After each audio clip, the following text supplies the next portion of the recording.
I suggest you sign this. Dear. Unless you're ready to walk away from everything. Victoria Blackwood announced, her voice echoing across the gleaming marble ballroom. The air was thick with the scent of white roses. But I barely noticed. All eyes were on me, over 100 guests. 2 camera crews. And a table lined with family lawyers. The golden pen she offered glinted under the chandeliers, hovering above a prenup contract thick as a legal textbook. I stared at the document. My heart hammered. But my hands were steady. The contract was clear: if I didn't sign, the wedding would be cancelled. And the Blackwood family would publicly declare that I'd tried to trap their only son. They'd even prepared a press statement and had a photographer from Chicago Society magazine standing by to capture my humiliation. 3 days before the wedding, I was supposed to be thinking about flower arrangements or rehearsal dinners. Instead, I was standing at the edge of social disaster, being forced to sign away any rights to the Blackwood fortune while everyone in the city's elite looked on. What they didn't know was this: I wasn't who they thought I was. In fact, not a single person in that glittering room had the faintest idea that the woman they saw as a nobody actually controlled more wealth than half their boardrooms combined. But I'll get to that. For now, imagine the sound of whispers bouncing off gold-rimmed glasses. Picture Victoria's smirk, as if she were already celebrating my defeat. Sign it or the wedding is off. That's final. I remember the way my fiancé, Ethan, shifted uncomfortably at her side, hands shoved into his pockets, eyes darting away. He didn't say a word. I wanted to run. I wanted to scream. But I did neither. I took a slow breath and looked up at the rows of faces, their curiosity turning sharp. Eager for drama. This was supposed to be a celebration. Instead, it was a spectacle: my reputation on the line. My love story hijacked by old money power plays. And yet, what the Blackwoods had no way of knowing was that I had spent years preparing for moments just like this. I had quietly learned that being underestimated was the most powerful weapon in my arsenal. But I'm getting ahead of myself. Before I explain how I managed to turn their attempt at public humiliation into the unraveling of their entire legacy, costing them not just millions of dollars but every ounce of their status in Chicago's social circles, you need to know who I am. You need to know why I was never going to sign that contract. And why, within 1 week, the name Blackwood would go from synonymous with power to a punchline whispered behind closed doors. I'll get to how I made that happen. But first, let me tell you where it all began. My name is Sophia Blake. I'm 33 years old. And if you had asked anyone at that engagement party, they would have called me the teacher's daughter. Or maybe Ethan's fiancé from the suburbs. No one in that gilded ballroom knew that I was the founder and CEO of an education technology company valued at over $25 million. No one guessed that I held multiple patents, or that my software was used by thousands of schools across the country. I never wore designer brands. My car was a Navy sedan with more years than I cared to count. Even my engagement ring, though stunning, was a family heirloom from Ethan's grandmother. I suppose I could have flaunted my success. But there's a reason I didn't. I'd learned early on that money only makes you a bigger target, and sometimes hiding your cards is your greatest strength. I was born and raised on the southwest edge of Chicago, in a neighborhood where the most expensive thing on the block was usually a lawnmower. My parents were both public school teachers. Mom taught English. Dad handled math and the chess club. There were no fancy vacations or private clubs. What we had was discipline, books, and an unspoken rule: work harder than anyone else. And maybe, just maybe, you'll get ahead. But I always felt like the responsible one, the girl who balanced the family checkbook before her 16th birthday, who said no to parties so she could babysit or tutor. In our home, I was the serious child. Not rebellious. Not dramatic. Just steady. Dependable. My family called me reliable with pride. But I knew it was code for boring. I was the one who made sure the lights stayed on, who reminded everyone of dentist appointments. I loved my family. But there was a part of me that always wondered what it would feel like to be extraordinary. That chance came during my last year of college at Northwestern. My grandfather, the only family member who ever saw how hard I worked, passed away. His will shocked everyone, including me. Turns out, he lived simply and invested smartly, leaving behind a trust fund worth $7 million. No one had any idea. Least of all my parents, who only discovered the truth when the estate lawyer called. I was 22, grieving and stunned. And suddenly the richest person I knew. I could have quit school, but that never crossed my mind. I finished my degree, graduated with honors, and then I did something my grandfather would have admired. I put almost every dollar into building something that mattered. That was how EduLink, my company, was born. In the beginning, I worked out of my tiny apartment, eating ramen noodles and arguing with code until 3 in the morning. People saw me as a quirky workaholic, never guessing I was working with a private investment portfolio most people only dreamed about. By the time I turned 30, EduLink was partnering with state governments and major universities. My net worth passed $25 million. But here's the thing I never told anyone outside my closest circle. My parents knew. My best friend, Jenna, knew. And my attorney, Harold, who'd known my grandfather since the 1960s, helped me keep everything airtight and off the public radar. Why the secrecy? Simple. I wanted to be seen for who I was, not what I had. And when I met Ethan Blackwood at a fundraiser for underprivileged youth, I saw a man who, for once, looked past the labels. He listened to me talk about education, equity. He laughed at my bad jokes. He made me believe that someone could love me for my mind and not my bank account. But the truth is, the Blackwood family never even tried to hide their judgment. Not really. Even when Ethan brought me home after 6 months of dating, the message was clear, polite, but chilly.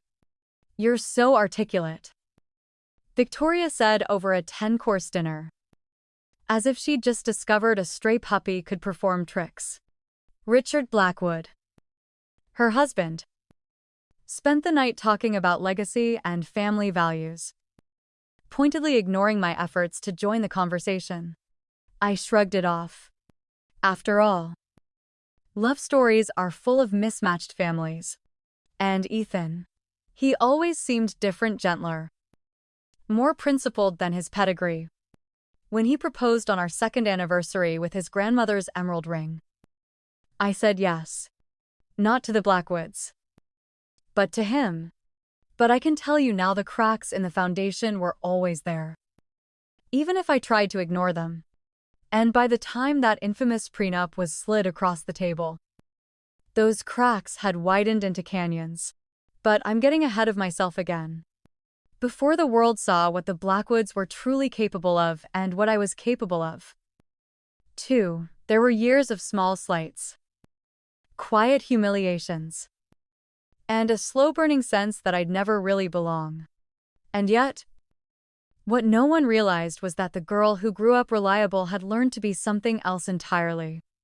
Patient, prepared, and ready to fight back quietly. At first, I'll tell you more about how that began.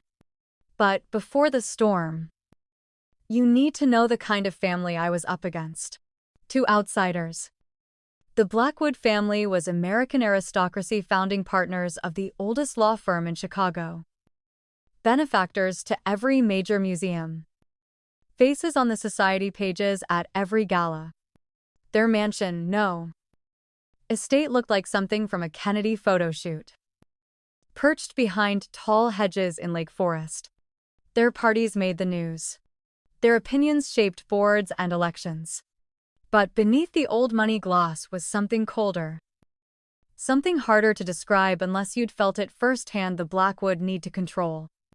I saw it the first time I entered their home. Back when Ethan and I had been dating for half a year. Every detail screamed perfection. From the imported French wallpaper to the monogrammed napkins at dinner. It was at that dinner table, with the chandelier's light bouncing off crystal glasses, that Victoria Blackwood asked me the first question that didn't quite sound like a question. Northwestern is a lovely school. Sophia, did you find the financial aid program met your needs? The smile she gave was as delicate and sharp as a paper cut. Richard, her husband, barely looked up from his wine. So, you're in technology. Must be a tough field for women. He didn't wait for my answer. Ethan, of course, did his best to fill the silence.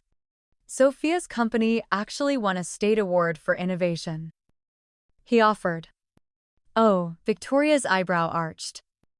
Her voice dripping with polite surprise. How wonderful. You must be very proud. I was proud. But in that room, pride felt a lot like arrogance, and humility felt a lot like surrender. I smiled, thanked them for dinner, and spent the drive home telling Ethan it was fine. But something lodged in my chest that night, a kind of grit. The stubborn knowledge that I was already being measured. And not just by my resume. Over time, those microaggressions piled up. The family vacation I wasn't invited to. The Christmas dinner where I was asked if I'd continue my little company after marriage. As if my life's work was a quirky hobby. The engagement party list mysteriously missing all of my friends. Replaced with Ethan's family's network. The group chat where plans were made without me. Then forwarded as an afterthought.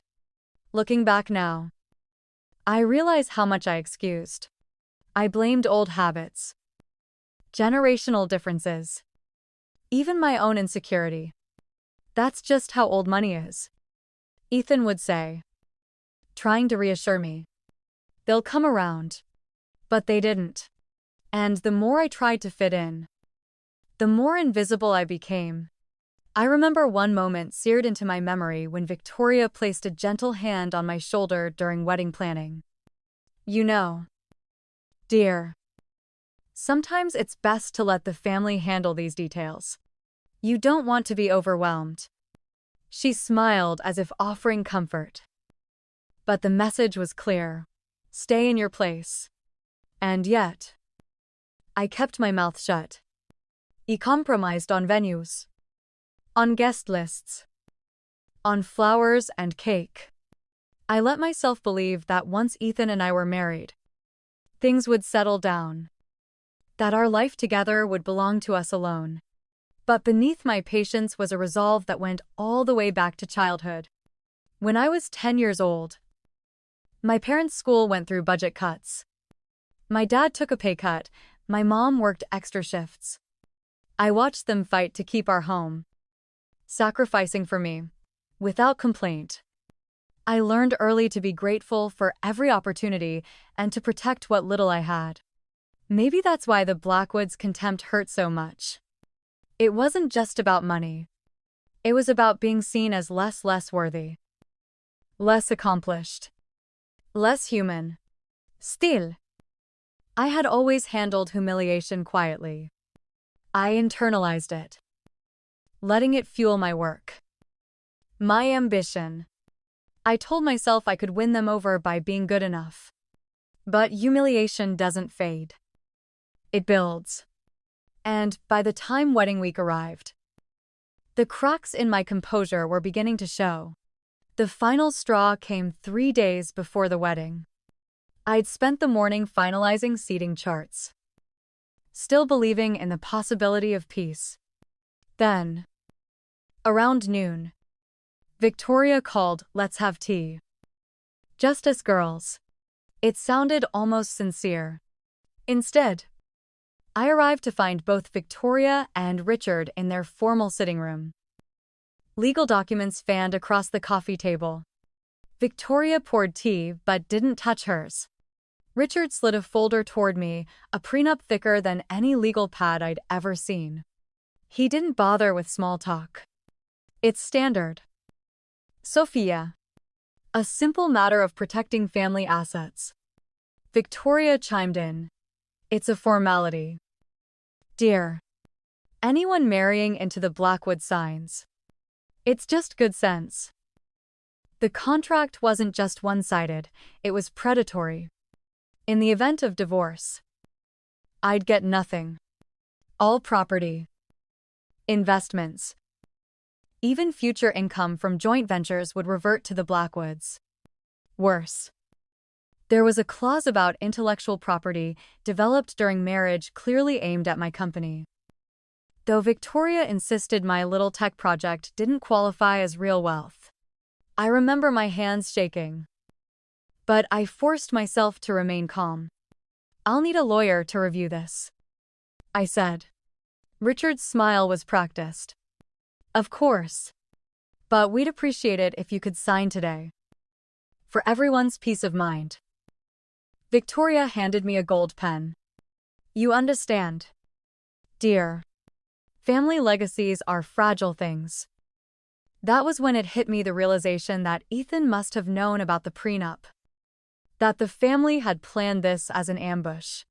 I left the mansion with the contract in my hand, tears streaming down my face before I even reached my car. That night, I called my best friend Jenna. She listened to every word, then said what I hadn't dared to admit. They never intended to welcome you, Sophia. They wanted to break you. Her words hurt. But she was right. Still, humiliation isn't always the end. Sometimes, it's the beginning. Because as I sat in my dark apartment, surrounded by charts, emails, and wedding invitations I'd paid for, something in me changed. For the first time, I stopped making excuses for their behavior. I stopped blaming myself for not being enough. And I started preparing for what came next. But before the storm truly broke, there were a few more betrayals, layers upon layers of manipulation, all designed to push me out or force me into submission. And for the first time in my life, I decided not to bend. I'll get to how the humiliation escalated, and how a few unexpected discoveries gave me the leverage I needed. But for now, remember this. Even the strongest walls can crumble with the right pressure, and sometimes, the quietest revenge is the most devastating of all. If you asked anyone at the Blackwood estate that week, they'd say everything was perfect. The florists arrived early, carrying armfuls of white lilies. The wedding planners scurried between the ballroom and the gardens. Victoria hosted tastings and interviews with local news about the event of the year. There were photographers, stylists, a hair and makeup team on call for every family member. But I saw the truth in the spaces between the parties, the way my friends' names vanished from the guest list, the subtle looks exchanged over breakfast, the group text where I was an afterthought, if included at all. Ethan, caught between loyalty and love, became more distant, his phone always buzzing with family emergencies. The real battle began quietly, 3 days before the wedding, at a supposedly private family tea. Only, as I walked in, I realized it was anything but private. Richard and Victoria waited with 3 lawyers, a notary, and most, telling a well-known Chicago gossip columnist just stopping by. At the center of the table sat the prenup. Front and center. Victoria was the first to speak. Her voice as sweet as ever. Sophia. Dear. We just want to make sure everything is clear before the big day. This is standard. Of course. The lawyers nodded in unison. Richard gestured at the contract. The terms are straightforward. You sign. We celebrate. You don't, well. We call off the wedding. Simple. The columnist's presence meant one thing: they were prepared to make this a public humiliation if I resisted. My mind raced. Recalling every lesson from my years in tech: never play your hand first. Always document everything. And sometimes, the best way out is through. I kept my composure. I'll have my lawyer review it. I was firm, but polite. The lawyer's eyes narrowed. Victoria's smile didn't reach her eyes. Of course. Sophia. But we do hope you'll sign before Friday. Otherwise, it might look suspicious to our guests. And the press. Suspicious. That was the word she used, designed to plant seeds of doubt in every bystander's mind. I left the room that day feeling utterly alone. But that loneliness didn't last. I called Jenna as soon as I got back to my apartment. She answered on the first ring. You're not going to believe this, I whispered, voice shaking as I told her everything. Jenna was outraged. Of course. But she was also determined. You need to get every detail documented. Screenshots. Audio. Anything. That was the beginning of my counterattack. The next morning, the humiliation campaign escalated. Hashtags like GoldDiggerGate started trending on social media. Fake Twitter accounts began sharing stories about my true motives, painting me as a schemer who targeted rich families. I received anonymous texts warning me to go back to where I came from. Even my work email filled up with spam and threats. It was clear someone was orchestrating a full-scale character assassination. I tried to confront Ethan, but he seemed more stressed than ever. Sophia. Can't you just sign it? They'll back off. I promise. This is all for show. But it wasn't just for show. The Blackwoods were setting the stage for my public shaming. I felt trapped, damned if I signed. Damned if I didn't. In the middle of this, another blow came. I learned that several of my oldest friends had been uninvited from the wedding. No explanation. When I called, one told me, Victoria said there were space issues. But then I saw on Instagram the guest list got bigger, not smaller. Another admitted. She implied you didn't want us there. It was a classic isolation tactic. I was being cut off from my support, made to feel like an outsider in my own life. That night, I stayed up, scrolling through hashtags, saving screenshots, archiving every piece of evidence. I began recording my conversations, phone calls, in-person meetings, everything. If they wanted a battle, I'd give them one. On my terms. But I still hadn't told Ethan the truth about my finances.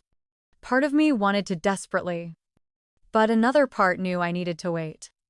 The time for reveals would come, but not until I could be sure who was truly on my side. The final humiliation came the morning of the rehearsal dinner. Victoria called me at dawn, her tone sickly sweet. I hope you're well rested. Dear, we'll need you to stop by the office to sign the last of the papers. I asked what papers. Just the prenup. Nothing more, she replied. But I knew there was always more. As I sat in the Blackwood study, Ben in Hunt. My phone buzzed. It was Jenna. Her message was simple. Call me. Urgent. I excused myself and slipped out, dialing her number with shaking hands. Check your email, she said. Now. There. In my inbox. Were screenshots. Dozens of them. Fake accounts, spreading rumors. All linked by IP addresses traced back to the Blackwood Mansion's private network. There were even drafts of statements about Sophia's gold digging in a folder labeled Crisis PR. I felt the ground shift beneath my feet.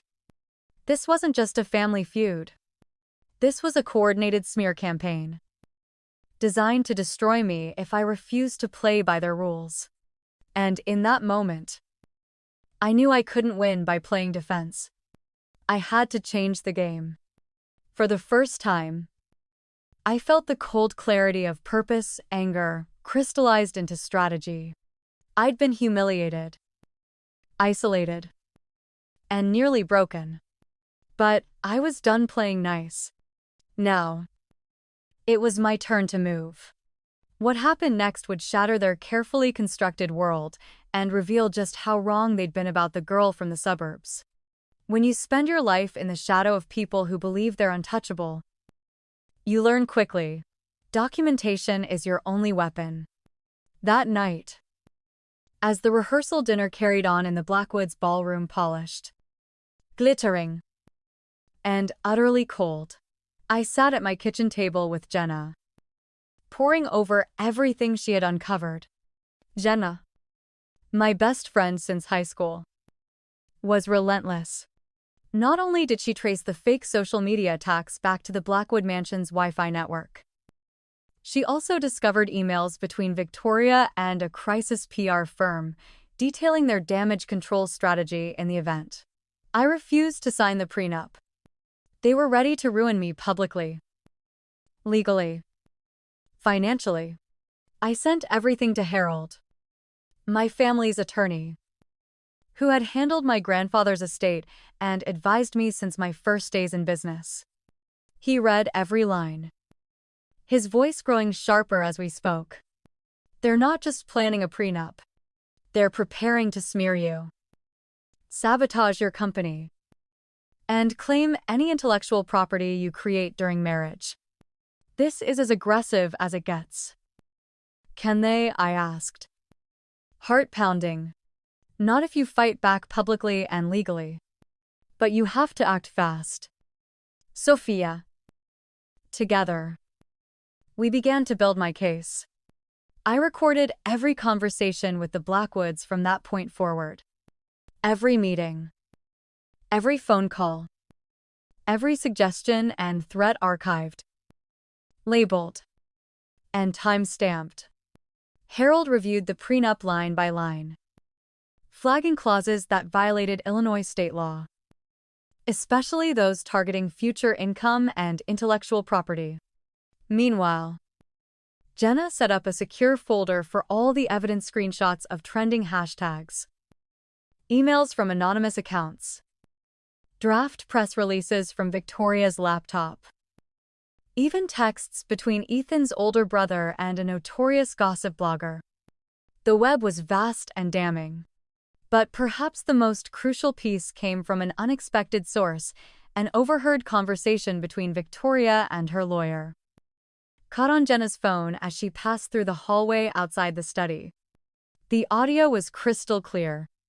If she refuses, we release everything. She'll be unemployable in this city. No one will want to touch her company. Harold's advice was clear, Sophia. You need to take this public, but on your terms, not theirs. And you need to do it before the wedding. The next morning, I scheduled a meeting with my own crisis PR team, a group I had quietly kept on retainer, just in case. We developed a plan. I would publicly reveal my ownership of EduLink, my patent portfolio, and the entirety of my personal assets, not in a boastful way, but as a clear record against the Blackwood narrative. We prepared legal statements, letters to every major investor, and even a brief to the Illinois Attorney General's office outlining the coordinated defamation campaign. I also reached out to a few allies in the tech industry, CEOs, venture capitalists, and educational leaders who had supported me over the years. Their responses were immediate and emphatic. If they come after you, we'll go public too. You have more friends in this city than you know. For the first time in weeks, I didn't feel alone. There was still the matter of Ethan. I had not confronted him directly. Not yet. Part of me still wanted to believe he'd step up, that he'd realize what his family was doing and defend me. But the evidence piling up made it harder to ignore the possibility that Ethan was complicit, if not actively, then passively. I needed to be ready for every outcome. By midday, my attorney had filed a preliminary injunction against the Blackwoods, preventing them from releasing any defamatory statements about me or my company. The legal move forced a delay in their plans and gave me leverage for what was about to come next.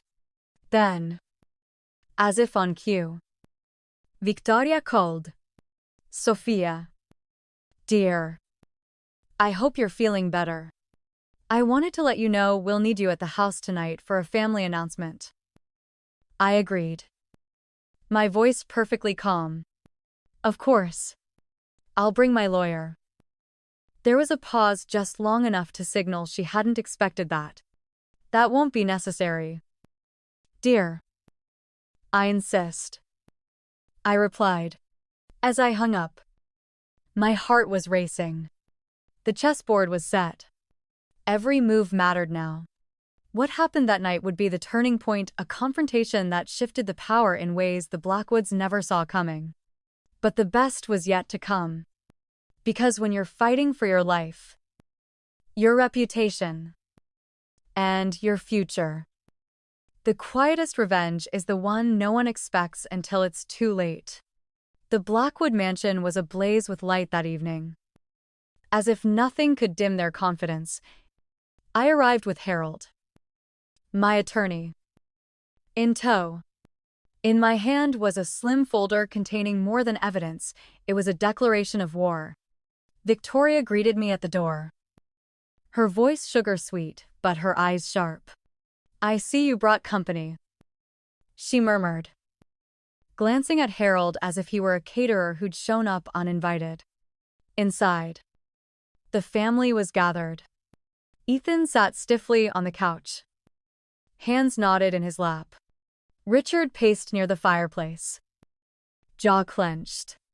Two of their lawyers hovered nearby. In a corner, a discreet cameraman from Chicago Society magazine pretended to fiddle with his lens. Every detail had been choreographed except for the storm I was about to unleash. Victoria opened the meeting with the same forced warmth she'd used at every dinner. Sophia, we wanted to clarify things before the ceremony. It's for your own good. Truly. Richard handed me the prenup, its pages already marked with signature tabs. I didn't touch the pen. Instead, I placed my own folder on the coffee table. Before we continue, I'd like to share a few things with you and with everyone else. I nodded to Harold, who opened his laptop and connected to the Blackwoods smart television. On the screen appeared a split screen, one side showing the contract, the other a folder labeled Truth. Then I spoke steady, controlled, my voice carrying through the marble halls. I want to be clear. I have never asked for a cent from your family. I have never sought your assets. Nor do I need them. I built my own company from the ground up. I have a net worth exceeding $25 million. Here are the documents verifying my company's valuation. My patents. My investment portfolio. And here, I continued, clicking to another folder, are the records of the online smear campaign against me. originating from this very house. The Blackwoods froze. Victoria's jaw dropped, her carefully managed poise slipping. Richard's face turned an alarming shade of red. But I wasn't finished. Here is a legal statement from my attorney. As of this moment, we have filed an injunction against any release of defamatory information regarding me or my business. Any violation will be met with immediate legal action. And, should you continue with your threats, I have arranged for this evidence to be released to every major media outlet in Chicago along with a detailed statement about your tactics. The lawyer on their side tried to interrupt. But Harold spoke up. Voice inflammable.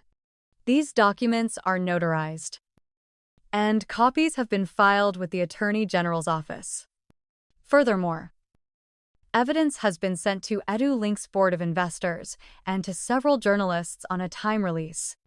If anything happens to Sophia's reputation, the truth goes public. I looked directly at Victoria. I won't be signing your contract. And if you proceed with your planned press release, I assure you, the fallout will be far greater than a cancelled wedding. There was a long, stunned silence. That was when Ethan stood. He walked to my side, his face pale but his voice steady. Mom, Dad, I can't be part of this. If you force her hand, you'll lose more than a daughter-in-law. You'll lose me, too. Victoria tried to reach for him, but he stepped back. No. Mom. This isn't love. This is control. In that moment, everything changed. The mask fell away from the Blackwood family. Their power built on intimidation and secrecy collapsed in front of their closest friends, their staff, and the ever-watchful lens of society. As I gathered my things to leave, I felt something I hadn't in months. Peace. But outside, the real reckoning was just beginning. Within hours, word spread through Chicago's social circles. Allies from my industry issued public statements in my defense. News of the Blackwoods' attempted character assassination trended on every social media platform. Investors pulled out of Richard's law firm. The Attorney General's office opened an inquiry into the family's business practices. For the first time in generations, the Blackwood name was tarnished irreparably. And for me, I walked away, not in defeat, but in victory, holding my head high. Because sometimes, the most powerful revenge isn't shouting. It's letting the truth speak for itself. The morning after the confrontation, I woke to a phone buzzing nonstop. My inbox overflowed with messages, reporters requesting statements, allies from the tech world offering their support, even strangers sharing stories of their own family betrayals. But the most surprising messages came from former Blackwood business partners, quietly thanking me for finally showing the world who they really were. Within 72 hours, the consequences rippled through every layer of the Blackwood empire. The law firm's largest clients terminated contracts. Several board members resigned, citing serious concerns about ethical practices. The Chicago media, relentless in its pursuit of scandal, published exposés that turned the Blackwoods family narrative upside down. Suddenly, the story wasn't about a so-called gold digger. It was about a family's abuse of power, manipulation, and the downfall that followed. Social media did what it does best. It amplified the truth. The hashtags that once sought to destroy my name now celebrated resilience and integrity. Videos of the press conference, my calm explanation, Ethan's stand. The Blackwood's speechless reactions went viral. Millions of views within days. Comments flooded in from women and men who'd been dismissed, underestimated, or bullied by those who thought status granted immunity. Ethan moved out of the mansion that week. For a while, Things were difficult between us, too many wounds. Too much history. But, away from his family's shadow, he began to heal. 2. We talked openly for the first time in months. He apologized. Deeply. For his silence. For letting me face the humiliation alone. It wasn't a fairy tale reconciliation. But it was real. We took our time dating like college kids again. Building trust from scratch. Meanwhile, I focused on what truly mattered, using my experience to empower others. With Jenna's help, I launched a scholarship fund for young women in technology. Ethan and I, together but on our own terms, established a foundation supporting survivors of family exploitation, helping those who, like me, were told they didn't belong. As for the Blackwoods, their downfall was as public as their power once was. Victoria vanished from the society pages, retreating behind closed doors. Richard's law firm was sued for defamation and faced a state investigation. Their once invincible reputation was gone, replaced by a cautionary tale whispered at every high-profile event. But for all the drama and destruction, what stays with me most is something quieter, a sense of peace I'd never known before. I didn't win because I shouted the loudest or had the sharpest lawyers. I won because I refused to let their definition of me become my reality. There are still days when I replay those moments, Victoria's glare, Richard's threats, the room full of people expecting me to break. But I also remember my grandfather's words, spoken years before any of this. When someone tries to write your story for you, pick up the pen. So here I am. Beninhand. Not just a survivor. Not just a CEO. But someone who chose dignity over approval. Truth over comfort. And action over silence. And I wonder, as I share this story with you, have you ever faced a moment where standing your ground meant losing everything or gaining something even greater? If you have, or if you're still waiting for your chance, know this: the quietest revenge, the kind built on patience and proof, is the most powerful of all. Would you have done the same in my shoes? Would you have walked away? Or would you have fought? Let me know your thoughts. And if you want to hear what happened next, how the Blackwoods continued to face the fallout, how Ethan and I rebuilt our lives from the ashes, just say the word. This is my story. I hope it helps you find your own.